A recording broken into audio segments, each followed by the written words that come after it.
Hello, welcome back to the channel. It's been a while since we posted, so today we're coming back with one of our favorite species, the tiny yet aggressive Anuroctonus phaiodactylus, also commonly referred to as the Mafia scorpion.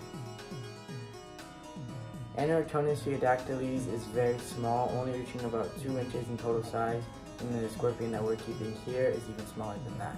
However, despite this size, they are very aggressive and they're not very keen to running from what I've seen. They'd rather defend where they are and keep their territory safe with their claws and stinger. Since the scorpion is very defensive, you really shouldn't handle it or even get your hands very close.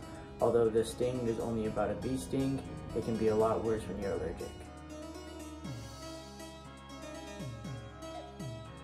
Since this is a care and husbandry video, before getting into the facts of the scorpion, I thought I would show my own enclosure. This is an 8-inch squared enclosure. I use dirt, clay, and sand for the substrate, and I use dragonstone, a cut planted pot, and bark for my hides. There's also a skeleton and 2 African reed plants for decoration. Your substrate is going to need to be deep, as this scorpion loves to tunnel. They also will occasionally fling a bunch of dirt in their water dish. Just make sure to clean that out and keep the water dish full. This scorpion is going to be needing heating, as it's from the hotter arid desert states from the USA. However, you should not be using direct heat such as a heat bulb or heat pad.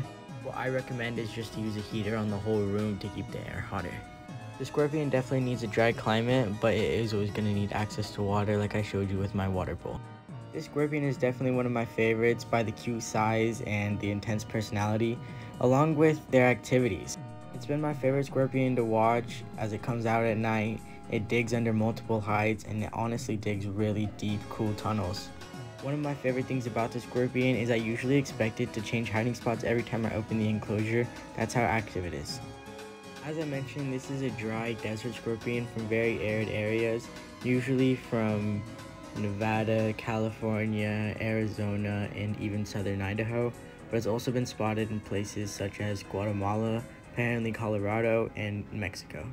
Although it's said to be found in all these places, I would really only say it's in some of the hotter desert states of USA. Considering this is a very small scorpion, it can be hard to identify, and it has multiple common names such as the Mafia scorpion and the swollen stinger scorpion. My scorpion seems to be very active, and it comes out to dig different burrows and hide in different places a lot. However, it does seem to always have one main burrow that is very deep and long, and it always goes back to. This species spends a lot of time in its burrow. You'll never see them during the day as they're completely nocturnal, and even during the night they spend a lot of time digging. An adult Anuroctonus phaiodactylus can be eating roaches, crickets, and mealworms, but one around the size as ours should only be eating small crickets, small roaches, and very small mealworms. Although the scorpion's venom isn't that bad, make sure you know what you're getting into before you buy it. They're very striky, and they're not scared to use their stinger or claws. You also have to be very careful and patient with these fragile small scorpions, as you could easily hurt them and they're very delicate, and sometimes they'll refuse food. They definitely do it a lot more than some of the other scorpions I've seen, and they tend to just attack or defend instead of actually getting the food. Unlike most invertebrates we keep in this hobby, they don't like very much moisture and it can actually kill them. Just make sure not to dry them out completely. Overall, it's one of my favorite animals that we've ever kept here, and it's definitely my favorite scorpion we've ever kept.